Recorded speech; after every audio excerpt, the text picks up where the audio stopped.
Good everyone, welcome to this video. Today we have the part 3 of the showcase. This time we have Mother Russia. I'm sure some people are going to be very excited to see all the Russian premiums I have. And as you can tell, we have 4 parts to this showcase, obviously because I don't have as many crew slots in other nations as I do. There is going to be a lot more showcasing for some nations by parts, but that's only because I don't have enough crew slots for them all. So, starting us off with the mighty TB3M 1732. This is one that I've had for about 2 years now, give or take. And whilst it isn't amazing, I mean, it's amazing in terms of bomb load for its BR, it's meme worthy. And I've always, like, I don't even think Harry Stuck is out yet. That reminds me. In fact, Harry, have you actually taken your TB3 out? Because I don't recall you doing so. If you have, then feel free to correct me, I should say. But if not, we need to get on that because I'll gladly fly my TV through with you because this thing is meme worthy. But I've had this thing for about 2 years.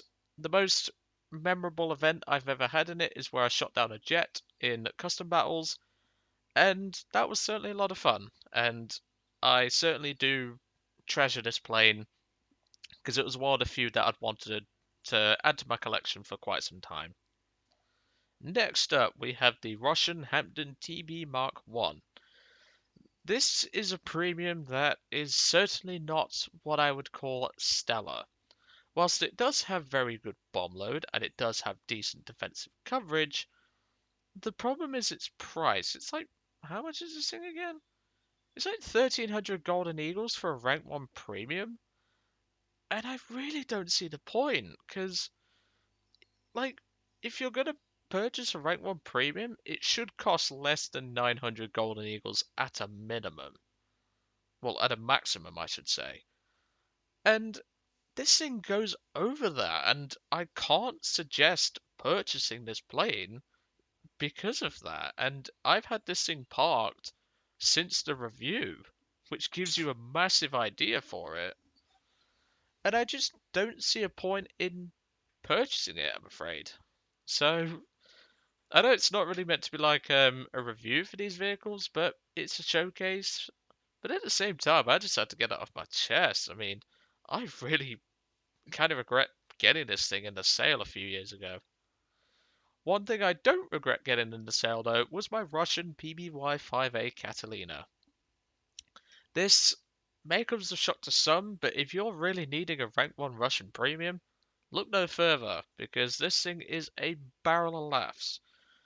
And there is the Chaika, which gives it some good competition as well.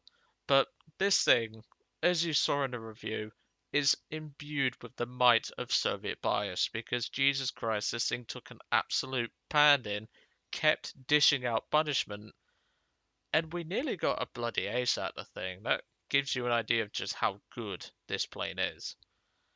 And even though it's a bit more expensive than what you should pay for a rank 1 premium, that being 880 golden eagles, if you wait for a sale, it's only 440. And, well, it's one of my favourites. I will say that. But if you're more of a fighter type, this will be definitely up your street, especially if you haven't already got it. Tsukowski's Chaika. This is probably one of the most infamous low tier clubbers, and I can certainly understand where that comes from. And if you're not the sort of bomber pilot and you really need a rank 1 Russian premium, again, look no further. This thing is only 250 golden eagles. If you start out with Russia as your nation, you got this thing for free, and you arguably got the best starter premium, in my personal opinion, purely because of how good this thing is. It has great guns, great bombs, mere rockets because they nerfed them, but with it working so well with a Russian 2.0 lineup in tank forces, and even up in BR past that point, this thing is cracking, and I'm really glad this is in my collection. Next up, we have what can only be described as a bit of a disappointing plane, especially with how I reviewed it, but hopefully now it should stop getting its ass kicked so much, but I doubt it. This is the Russian P-40E1 Kitty Hawk. This is a plane that I'm a bit sad about, purely because of its matchmaking. Now, sure, it's a lot better because it doesn't fight Sweden anywhere near as much, But it's sad, you know? I wanted this thing for so long, and I got it back in. Would it have been 2019 I got this plane? No, I tell a lie. I think I got this thing back in. Would it have been November 2019 or would it have been the early 2020 stage? I don't remember. But I wanted this thing for so long and it was just really disappointing to find out that it just thought once Sweden came out, this thing was relegated to a support role. Nowadays, I might re-review it. It's certainly something that's on my list, but it's definitely on the low priority side. Next up, we have a plane that has actually gotten quite a bit of hate recently, the I-153P. This is a plane that, when I reviewed it, quite a few people disagreed with it, and quite a few people disagreed with the way I reviewed it. And yes, I can understand that, but I found this thing to be a lot of fun, and it still is a lot of fun. I mean, it's a Chaika with cannon. What more do you want? And you still get the bombs, you still get the rockets.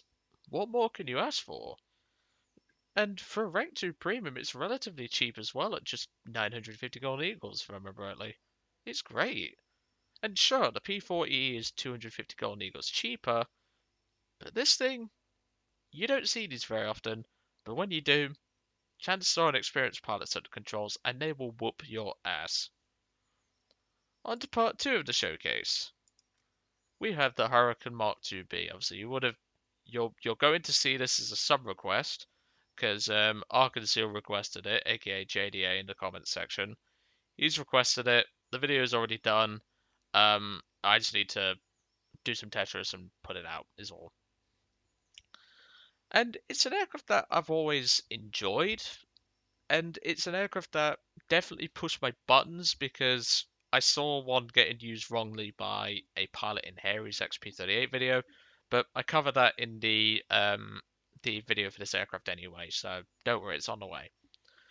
But it was just rather disappointing to see this plane getting used wrong, you know? It's just one of those things, and it really pushed my buttons when I saw it. And I'm just really annoyed that I had to bring that up twice now, but it just really irritated me because he had no idea how to counter Harry, and then he just gave up without even trying. It's kind of disappointing. But it's a great premium. I've had this thing for ages now, and yeah, this is one of my favorites.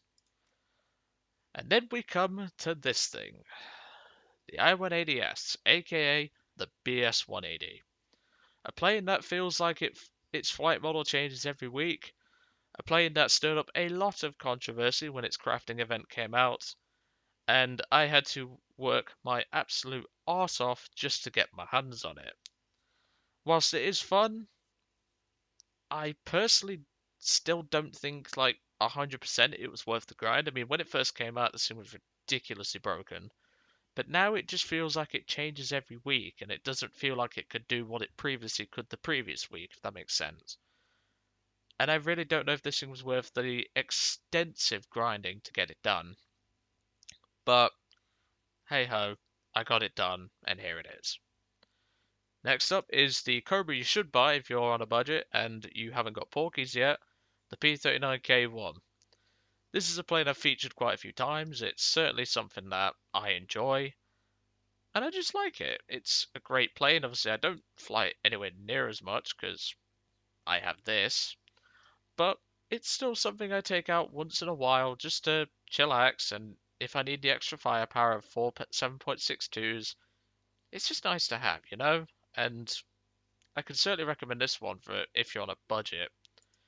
But if you need a if you need a Cobra and you're really wanting something that can really pull its own weight, you need this thing. This is Porky's. Pokriskin's P39N0. Flown by Alexander Pokriskin himself, this is probably one of my more used premiums purely because of how good it is. It can climb like stink, it goes like stink, and it can hit just as hard like a semi-truck will if you get the guns on target. You don't get a lot of ammo, but honest to God, this thing is one of the best premiums you can buy for Russia right now.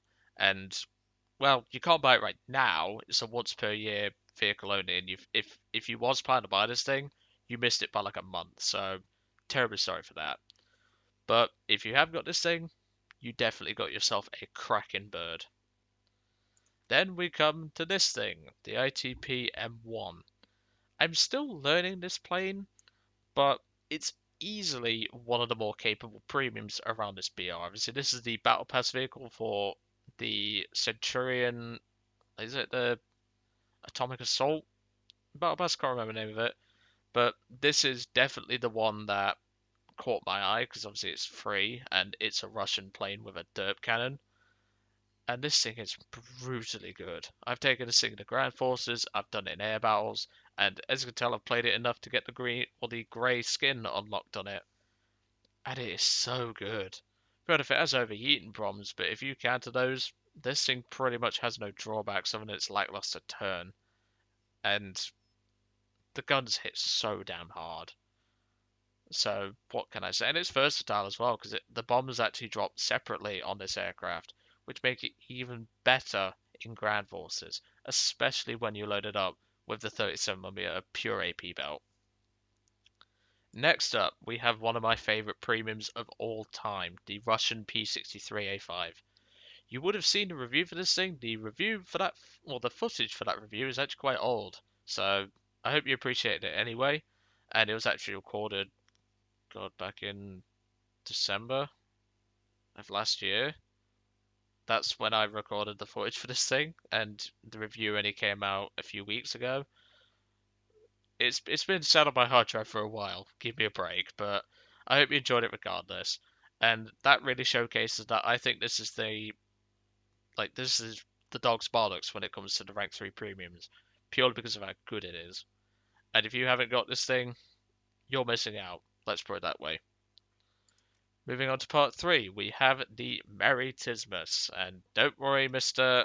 On-Off, this is being worked on. By the time this video comes out, it should be ready. And it should either be out or nearly ready to be out. So don't worry, your Tismar video is on the way. So, well, or it's already done, or it's literally going to be the next video after this one, but you get the point.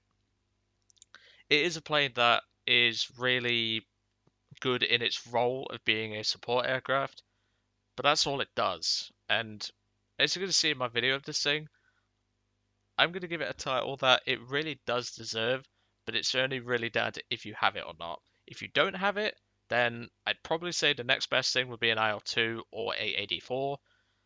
But if you do have this thing, this earns a title, but I'm not spoiling it. And you'll see why.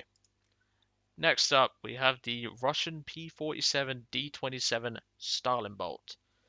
This is a plane that definitely stirred up its fair share of people in the comments, and I can understand why, but at the same time, I'm more of a bolt pilot. Personally, I love my bolts, and this thing is definitely one of my more favorite premiums.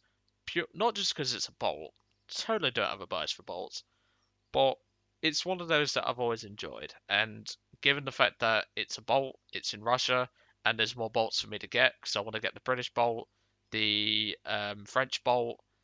It's just, and obviously the new German bolt. I forgot to mention that.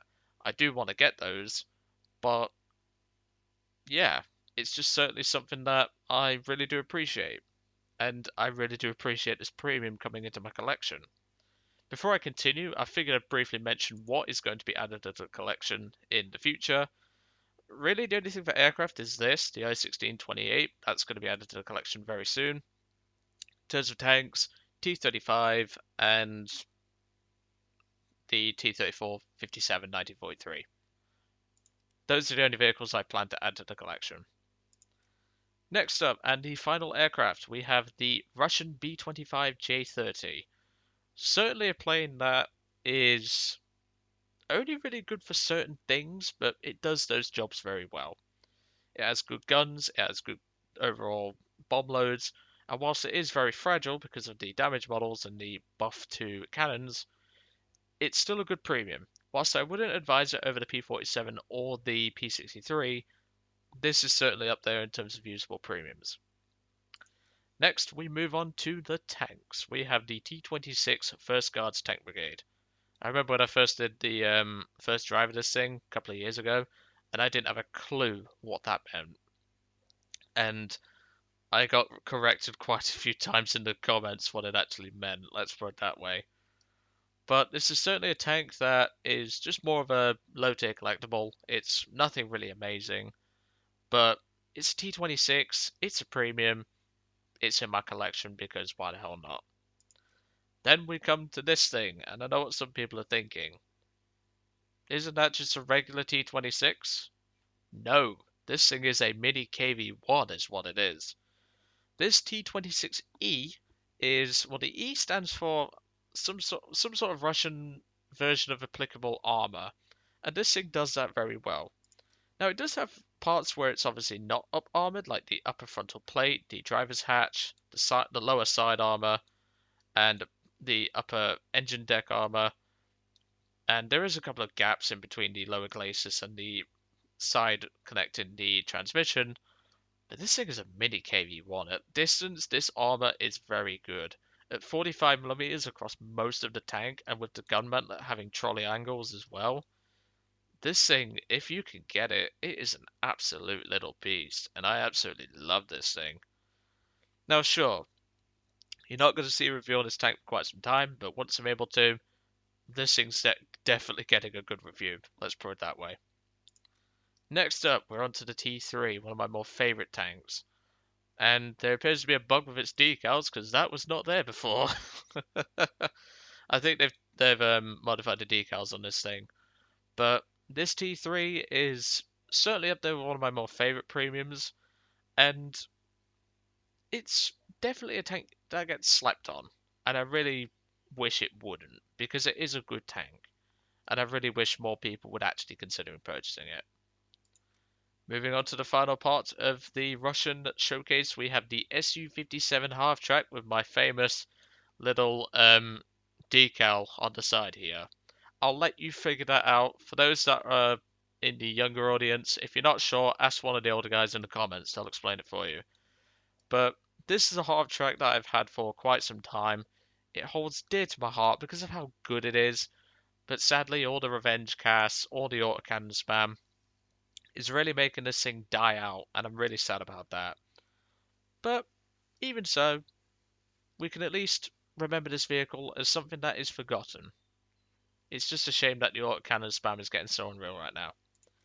Next, we have the newest vehicle in this collection, the Su-76D. It's funny because the day I came back from my break, I perfectly planned my break so that I'd come back to get this thing. And I was pretty happy for it, but then I actually played it. It's not a very good vehicle. Its armor is pathetic. The gun is very hit and miss. I know it's a Russian cannon, and I'm saying that, but it appears to have a bug with its shells sometimes, and I don't know what causes it, but the shells are very buggy.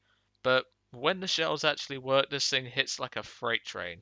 And being at 2.3, if you put this thing in a good position, the 76 can pop pretty much everything at this BR. Like I said though, and that's a bug there, this is the most recent vehicle, and the last vehicle in this showcase is the second most recent. Then we have the ZUT, the SU or the ZUT-37. Again, another tank that is slept on. It's a lot of fun, it's very situational, but it's definitely a tank that if you can get to sing at war bonds like I did, it's a barrel of laughs, and I can really, really advise getting this thing if you just want to have some fun. And if you team it up with this thing, you're having a fun day. This is the T126, a tank that's certainly got its very capable abilities, but in 3.7 matches it does get a little long in the tooth, but it's still able to kick some ass. And with its very good frontal armor of 55mm sloped, this thing is an absolute troll. And even though its 45 will start to get a little long in the tooth at 3.7 matches, if you load APCR, you can pretty much kill the majority of targets you're going to meet. And even when you get to the sides of targets, the APHE will be more than efficient. So if you ever got this thing, I highly, highly suggest it. Next, we have one of the vehicles from Operation Summer. This is the BT-7 F-32. I remember when this thing first came out and everyone was screaming that it was going to be the next, what is it? What? It was going to be the next high-tier clubber, and it did end up doing that pretty dang well.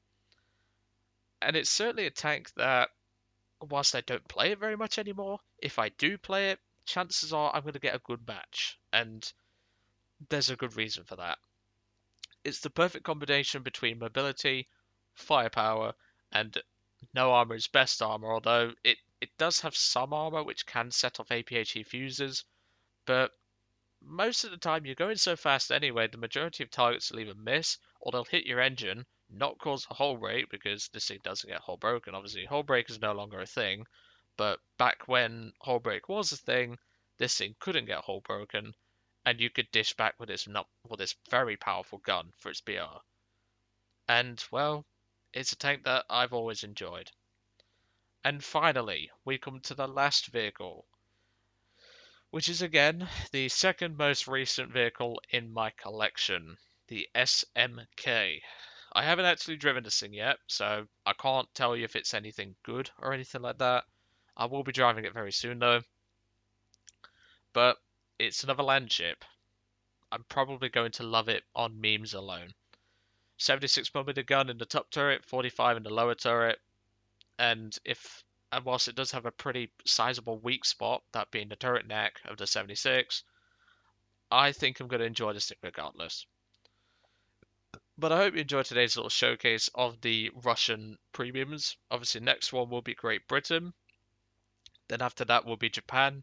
Then China and Italy together. Then France and Sweden together. I hope you enjoyed today's video, and I will see you all on the next one.